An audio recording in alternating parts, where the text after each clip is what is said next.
अभी हम लाइव पे पढ़ा रहे थे तो इसकी आवाज़ नहीं जा रही थी, ठीक है ना, इसलिए हम ये वीडियो के माध्यम से इसे डाल रहे हैं। तो ये लिखा हुआ है, हम इसको बता रहे हैं कि फ्यूचर इंडेफिनिट टेंस। तो फ्यूचर इंडेफिनिट टेंस का हम नेगेटिव पढ़ाएंगे, आज पढ़ा रहे हैं। तो देखिए इसमें पहचान लिखिए, हिंदी वाक्य के अंत में ग अक्षर आता है और यानी प्लस जुड़ा हुआ है, वाक्य में नहीं शब्द आता है। तो ये दोनों चीज़ें आना अति आवश्यक है। इसके बाद है इसका नियम, शैल बिल के बाद नोट का प्रयोग करते हैं। आगे नंबर दूसरा नियम वर्ब की फर्स्ट फॉर्म का प्रयोग करते हैं, ठीक है। अब सूत्र लिख दिया है, सब्जेक्ट प्लस शैल या bill plus note plus verb की फर्स्ट फॉर्म प्लस ऑब्जेक्ट। तो इसमें हम ये देखेंगे कि देखिए सब्जेक्ट वह लिखा है ना, तो वह कि हमने इंग्लिश लिख दी ही के साथ हमने बिल का प्रयोग किया। इसके बाद नॉट आ गया, नॉट के बाद वर्ब की फर्स्ट फॉर्म यानी जाना, गो आ गया, फिर ऑब्जेक्ट आ गया, गो टू स्कूल। तो ये मतलब मैं लाइव पे भी पढ़ा चुका हूँ, लेकिन अब अगला एग्जाम्पल हम दे रहे हैं।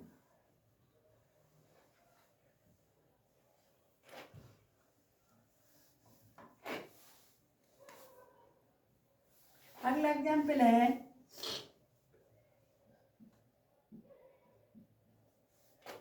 इसे लिख दिया, मैं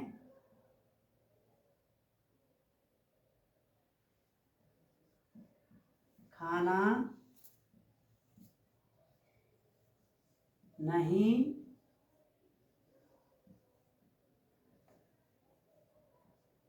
खाऊंगा, ठीक है ना, मैं खाना नहीं खाऊंगा। तो पहचान हो गई। यदि हमें ज़्यादा याद न रहे तो गा तो शब्द है ही है, अब खाऊंगा, मैं खाना नहीं खाऊंगा, तो पहचान गा से हो गई। क्या है, फ्यूचर इंडेफिनिट, क्योंकि और कुछ है नहीं इसमें, पहचान केवल दिया, केवल एक ही अक्षर से है, गा से, और कुछ समझ में वो नहीं आ रहा है, तो हम गा से पहचान करेंगे कि फ्यूचर इंडेफिनिट टेंस है। अब फ्यूचर इंडेफिनिट टेंस है तो हम, और ये हमारा नहीं शब्द और आ रहा है, जिससे ये आ गया ना हिंदी वाक्य के अंत में गा, तो गा अक्षर मिल गया, और वाक्य में धन करके लिखा हुआ है, वाक्य में नहीं शब्द आता है तो नहीं आ गया। तो हम इस वाक्य को अपने आप कह देंगे, ऑटोमेटिकली ये समझ लेंगे कि फ्यूचर इंडेफिनिट टेंस का नेगेटिव सेंटेंस है, ठीक है ना, यानी फ्यूचर इंडेफिनिट टेंस का नेगेटिव सेंटेंस है। अब हम इसको बनाएंगे, तो देखिए मैं की इंग्लिश क्या है, आई, क्योंकि आई सब्जेक्ट है, तो आई हो गया। आई के साथ हम शैल का प्रयोग करेंगे, शैल, शैल के बाद नॉट प्रयोग लिखेंगे, नॉट, नॉट के बाद, नॉट के बाद वर्ब की फर्स्ट फॉर्म है, क्या है, ईट, खाना, खाया कि खाऊंगा, ईट। अब क्या, ईट द फूड, खाना, ये बन। अगला एग्जाम्पल हम देते हैं अभी,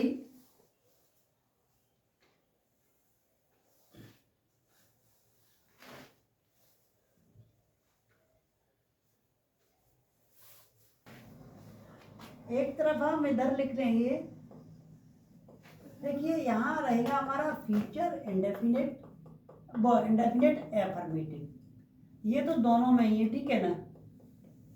तो यहाँ लिखेंगे एफर्मेटिव,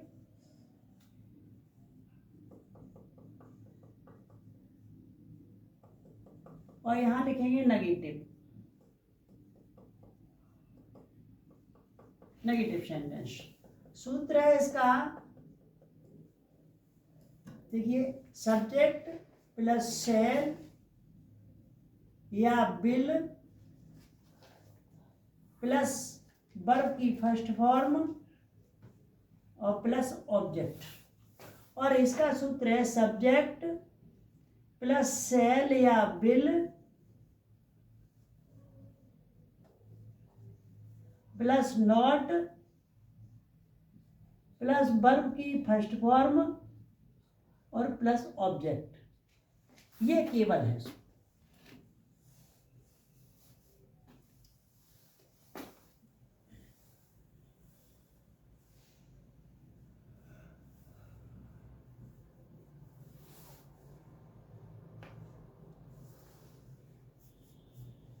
अब एक एक एग्जाम्पल लिख देते हैं। देखिए अंतर कुछ नहीं है। देखिए लिखेंगे जैसे वह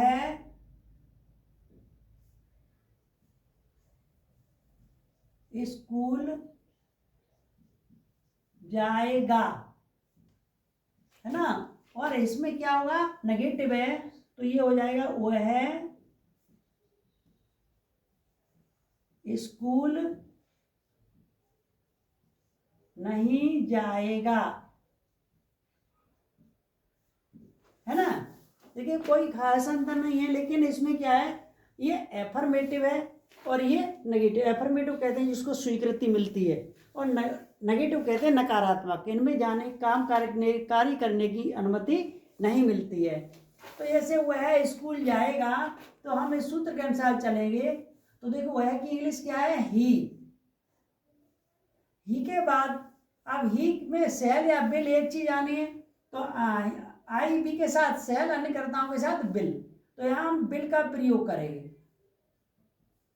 बिल। अब क्रिया की first form go to school, ऐसे ही इधर बनाएंगे। ये तो बन गया, ठीक है ना।